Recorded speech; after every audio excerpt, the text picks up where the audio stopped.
How many of you have ever gone on a hike and you climb to the top? You're like, yes, we're on a hike. I'm with you. I'm following, tracking. You're on this hike and you get to this spot where you see this beautiful view. Anybody with me? You see something really spectacular and you see it and you do this. And you take the picture. And then some of you, you've gotten really good because you know panoramic, and so you'll do this. And you'll do that, right? But what happens when you get home and you're looking over the picture before you're about to put it on Instagram or Facebook? What happens typically? You're like, you want to share it with friends, and you're like, this canyon was grand. And they look and they're like, it looks okay. It's fine. And you begin to understand that the way you framed it, you only got like a little glimpse, a picture, a piece of the whole thing. And to tell someone the thing was grand, it was awe-inspiring, it was huge. The beautiful moment kind of gets lost, doesn't it? And so I want to go through this series because there is some interesting things we can gather when we begin to understand that people all throughout history have been trying to describe the divine, the mystery, the force, the energy, the thing, whether you call that God, the force, the energy. They've been trying to describe that. And usually when they describe it, it's like us taking a picture and you get a small frame of what it looks like. Does the frame ever totally fit? Does it ever give you or give the people you're sharing this with the full enormity of the thing you just experienced? Not typically. And this is why I grew up with some interesting things. But I want to hear from you first. In your groups, this is what I want you to do. And again, for many of us in this room, God, you can exchange that word for force, energy, ground of being, however that fits for you. Put that in there. And around your tables, what picture did you grow up with, and how has it shifted for you? You guys got it? How has this shifted for you? What took place for it to shift for you? Have you completely lost it, or has it grown into something different? Whatever it is, share that around your table. See where it takes you. Go for it.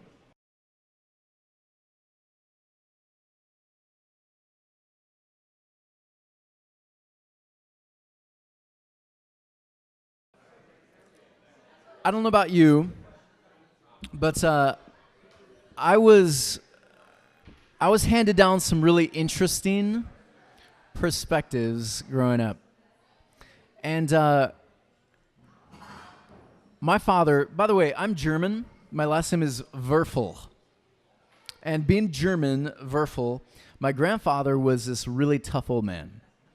And I remember he was cutting this tree limb, and he was probably like, I want to say he was 60, up in this huge, massive tree, cutting a tree limb, one arm holding the branch, the other the chainsaw. Like, it's a good idea. I survived the war, I'll survive this. So he's cutting it, and I guess like any human being, it shifted, and he fell about 20 feet, lands on cement, and his legs were just messed up, like any normal person. My grandfather is like, it's a flesh wound, no biggie. Tries to get up. I can live without one. I'll be fine. He just tough old man. But I remember he did not get that taken care of. He struggled his whole life. But it was always just you pull yourself up by your, and you just get on with life. You just deal with it. I remember as a kid, like if I was a very sensitive kid. But in that family, that's a weakness. And so if I was going to be sensitive, I had to go upstairs into my room and like hide out and be like, okay. Dad called that color pink. It's obviously not pink. It's salmon. Whatever the issue is. I'm just messing. But I remember I could not be certain ways with my parents and my grandparents. You could not show emotion. And I remember being handed down this picture of the divine. And God looked like this. It was this angry old man with a big beard, and he saw you as a problem because you ate the wrong produce at some point in the story. And now because you ate the wrong produce, now there's this thing above you that's called sin, and now you're a problem to God. And because of that, he's got to murder somebody, and well, why not his son? You guys got it? And so I had that picture of that growing up. And I remember constantly feeling like this constant judgment, like I needed to appease someone or something. And as I look back at my story, and I heard a lot of your stories, here's what I'm beginning to realize is your theology actually says more about the divine. It says less about the divine and more about your own story. Did you hear me?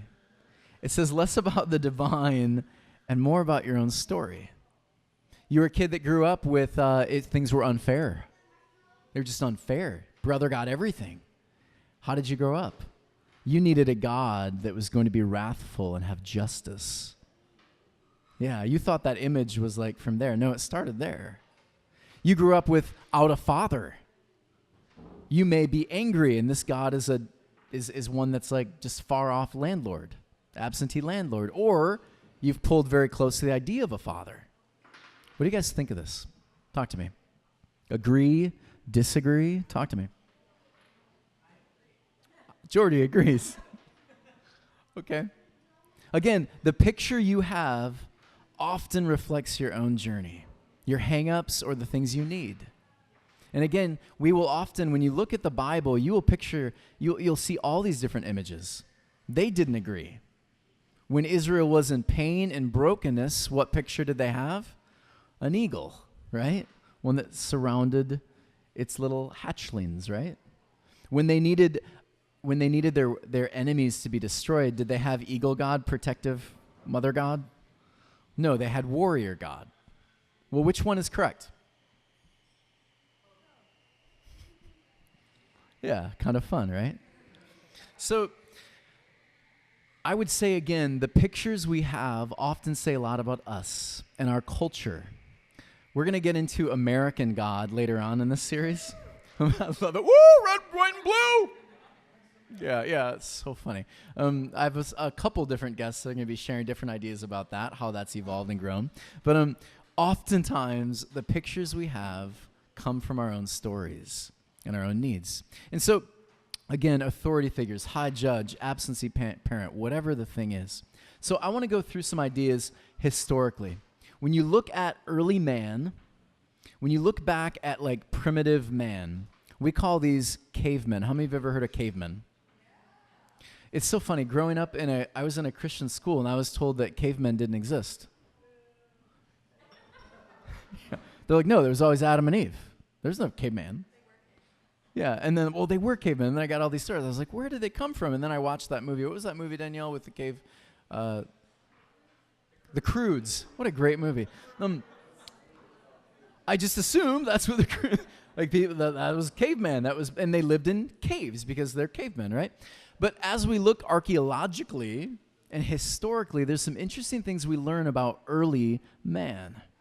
Early man, yeah, they had these spears, and they had this amazing diet. They called it the paleo diet.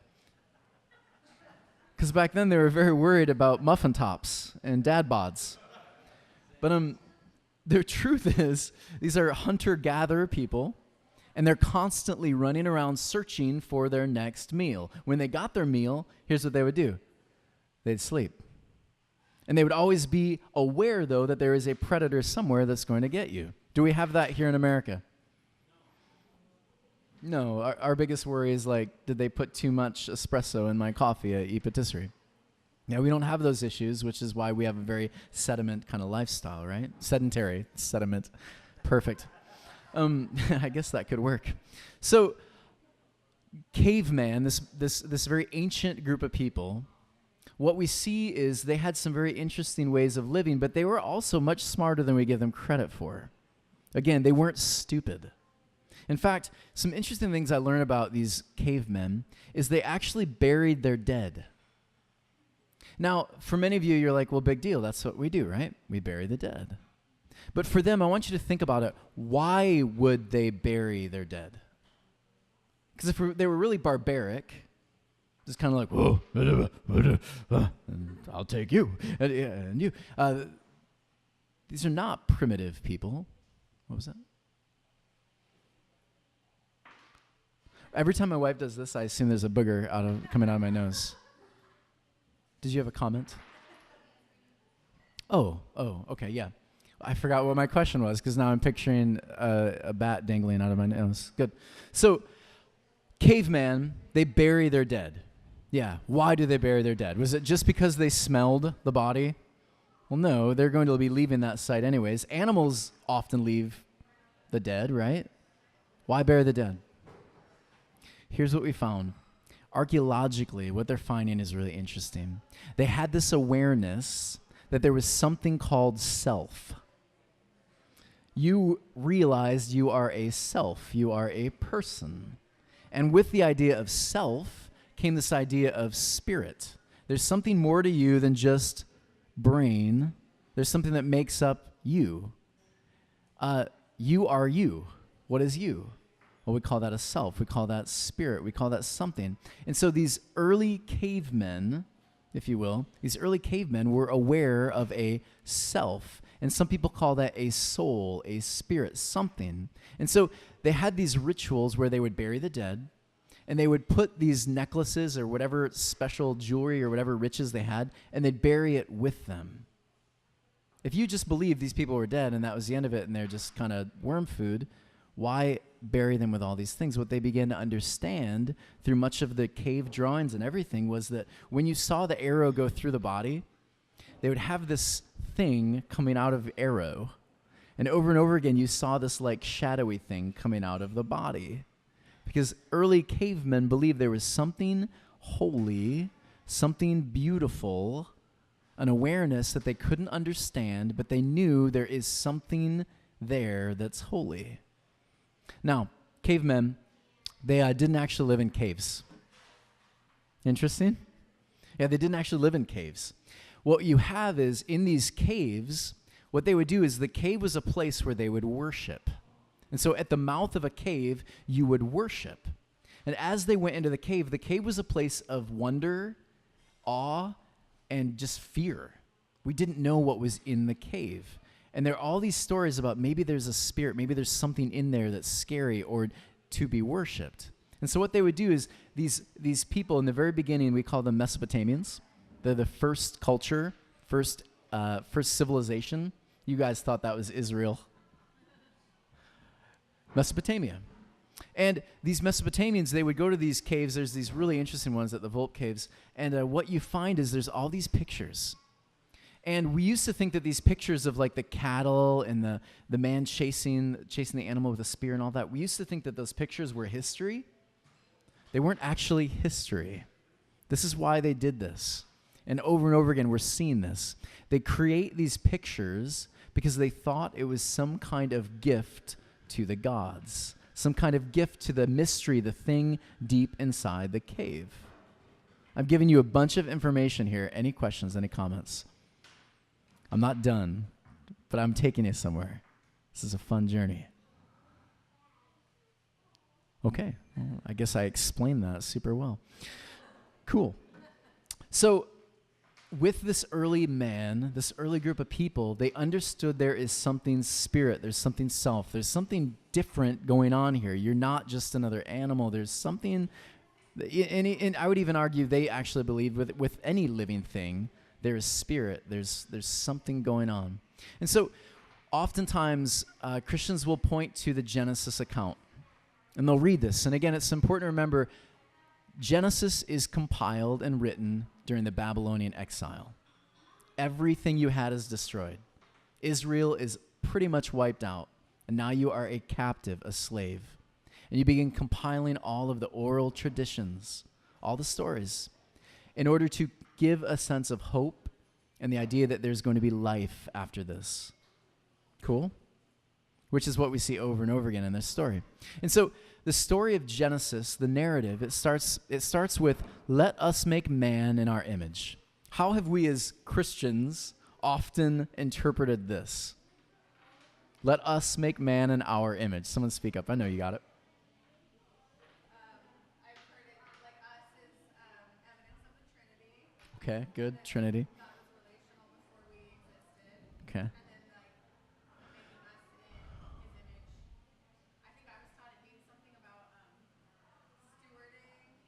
Oh. responsibility of stewarding and Huh. like a divinity.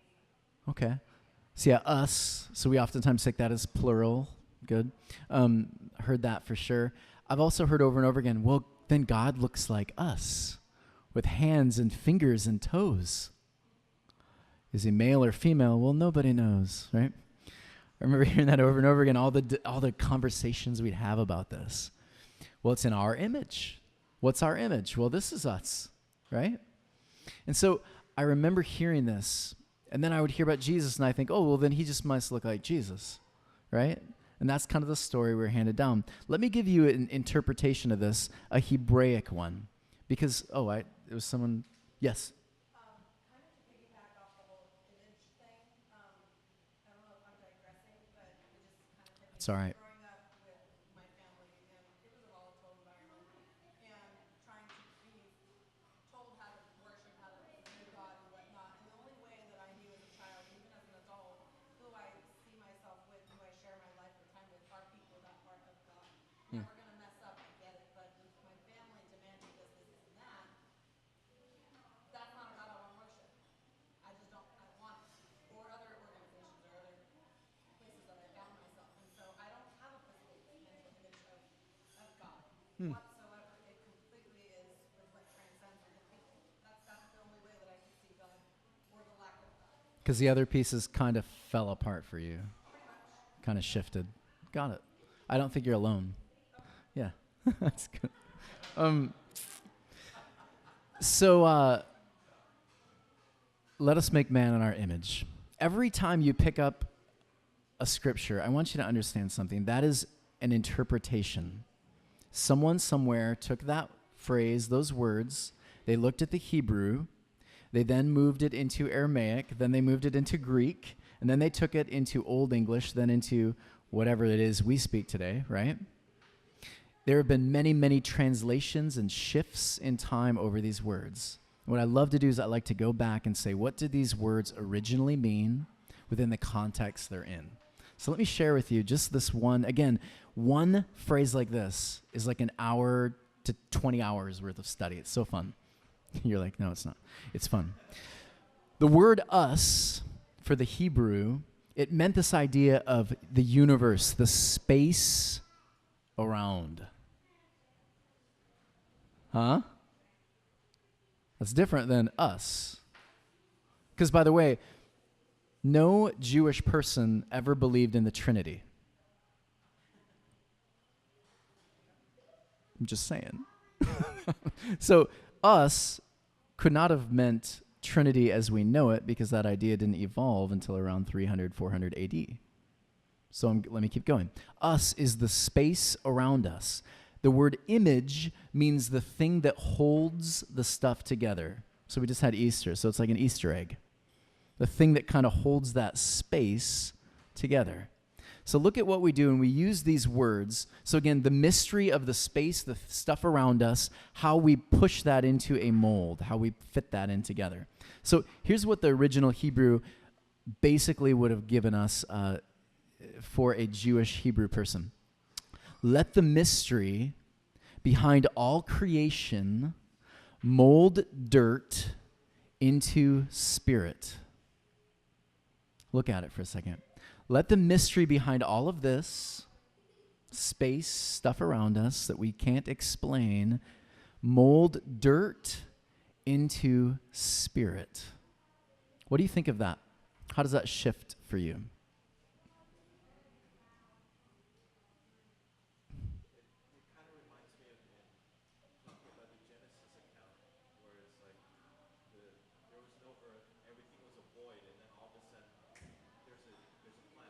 Okay, good. Okay, good. There is this mystery that we do our best to explain, right? And it's filled with dirt and spirit. Would you say that your lives are filled with dirt and spirit? Just the other day, I am driving down the road to pick up some people at the airport. And the only way I know how to get to the airport is by following Google. If I don't have my Google Maps in front of me, I can't get home. and I live like 2 blocks away. It's just bad. Like I need to start figuring things out. I need to become an adult. I need to adult a little. But I'm driving and I'm looking at the Google Maps and it starts to do that thing where it's like the death wheel thing. And I'm like, no. I got to turn somewhere up here. I got to Google. And I'm like screaming at Google. I'm like, come on. And I take it. And I'm like, and I'm ready to throw it out the window. I'm so mad. Because in this moment, my dirt is showing, right? In this moment, I'm so angry. I'm so annoyed. I'm about to take hold of dirt and forget about spirit. Do you guys see it? I'm so annoyed with my phone. I'm about to lose it and become very dirt cloddish. In your groups, describe a moment when you allowed your own dirt to show over spirit. This is where you get to know people. Yes, before we do. The one thought I'd share is dirt carries a lot of baggage that maybe it shouldn't. Dirt kind of comes across as unclean because if you sweep that out of the house or vacuum it out of the car. But earth is the same word, and yet it doesn't carry that negative connotation. Okay. Right? That's why Adam's named Adam because Adama, earth, yeah. Right? Right. So, we just need to be aware of that maybe, maybe the word earth and spirit captures that passage in Genesis without the baggage of dirt. There being something unclean, unwanted, supposed to be part of it. Agreed. But in the Genesis account, earth has no life until spirit enters it. And so when we understand dirt is good and it's useful for life, but without spirit, without water, without the seed, without the life, the breath, the spirit, dirt is dirt. And so that's kind of where the Genesis account moves us, is the reason that this narrative shares a breathy thing that happens is in order for that to have life, there has to be breath poured into it. So I guess when you consider this dirt moment, think about a moment where you almost allowed the spirit, the breath, the life to just escape you, and you acted kind of lifeless. You acted like apart from the thing that brings life. Would that be a proper way of saying it, maybe? Okay, cool. All right, cool. Go for it. See where this takes you. This is where you get to know the people around you a little bit better.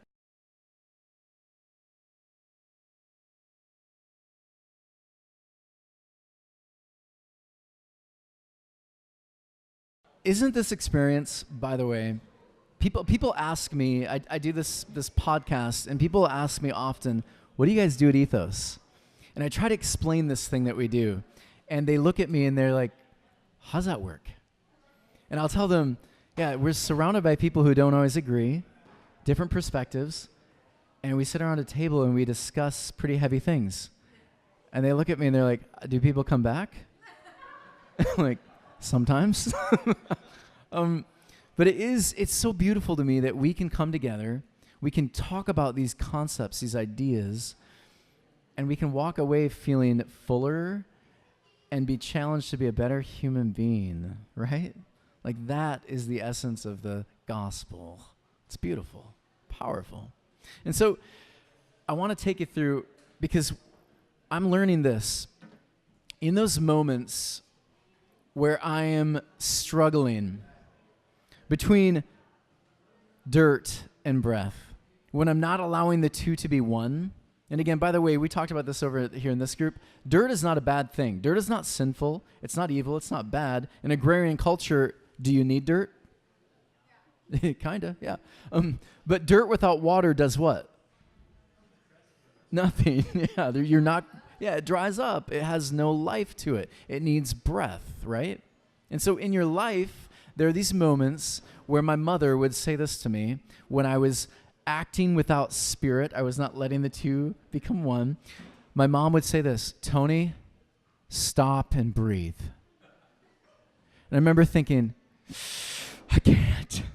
Like, I can't stop and breathe. What do you mean by that? I can't stop. And even as an adult, Danielle will oftentimes say the same thing, which I'm like, don't be my mother. I didn't marry my mother. But like, she'll say, just stop and breathe. And I'm learning something interesting about stopping and breathing, especially the way the ancients framed the divine. Watch this. When you stop and breathe, something beautiful happens. When you stop, you become aware again of what's important all around you. When you stop, you become aware of the surroundings. You might even ask this question, is this thing worth getting riled up about in the first place? Is this my issue or is it that person's issue?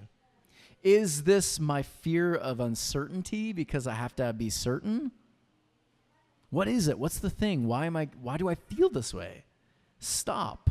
When you stop, this is what the ancients would say, you stop, you meditate, you stop, you contemplate, you think about where you are. And when you do this, what we're told is then you can, you breathe. And the idea of breath is a very holy thing.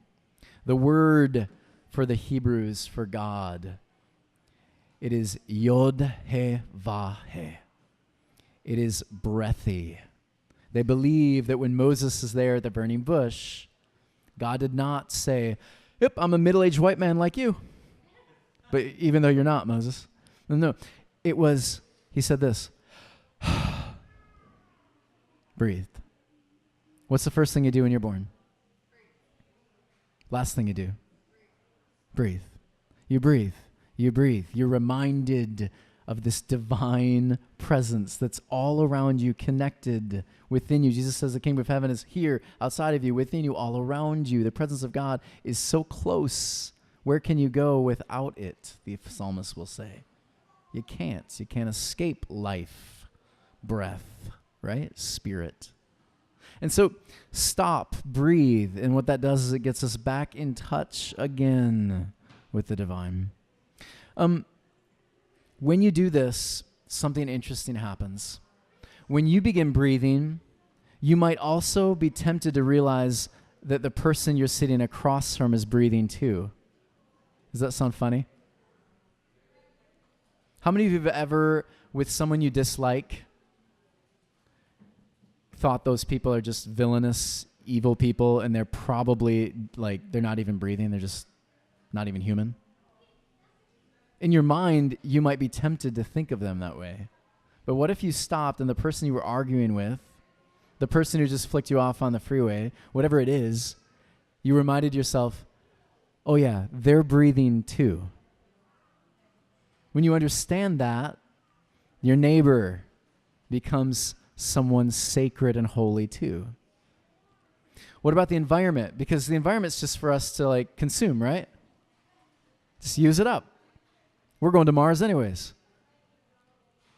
No, when I understand the environment is something holy, sacred that breathes, I begin to understand it differently. How about your work? How many of you hate your job?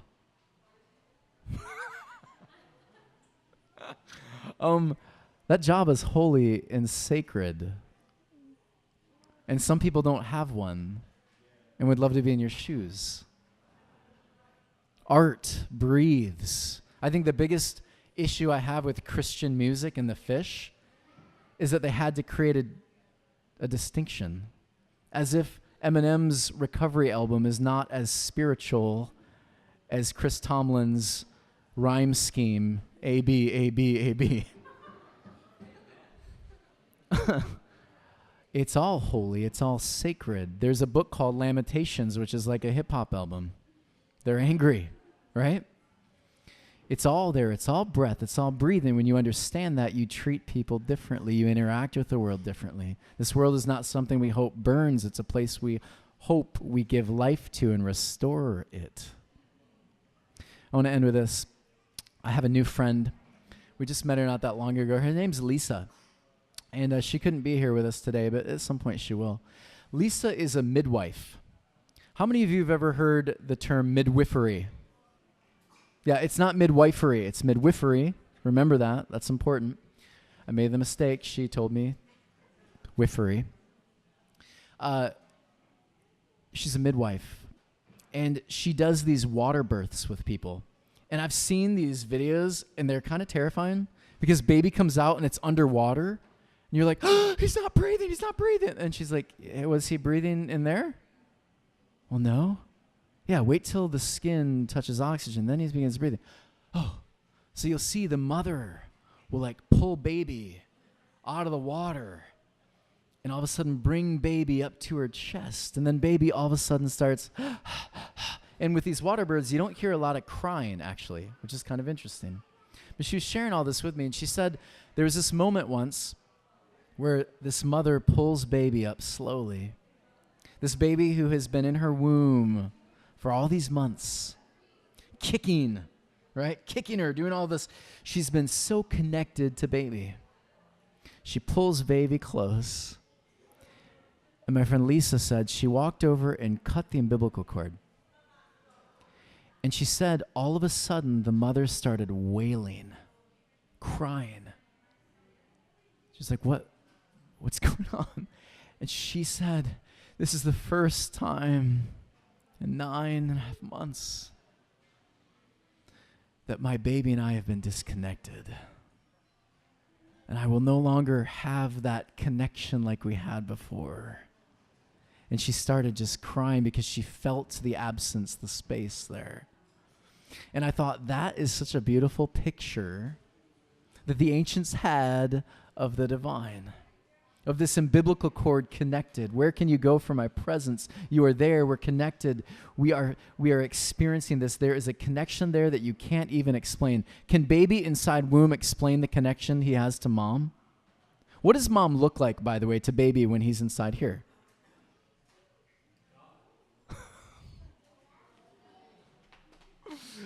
Yeah. You're just kind of guessing in the dark, aren't you? And so today, my prayer is that you might feel and experience that breath, that spirit that the ancients discussed, that divine presence all throughout this day. May you take time to just breathe again, be connected again. And that happens in community, that happens in study, that happens when you stop and you breathe again. That one frame that these ancient people had, I believe, is a beautiful starting point. Is it the whole picture? No, but it's a great place to start and a great place to understand.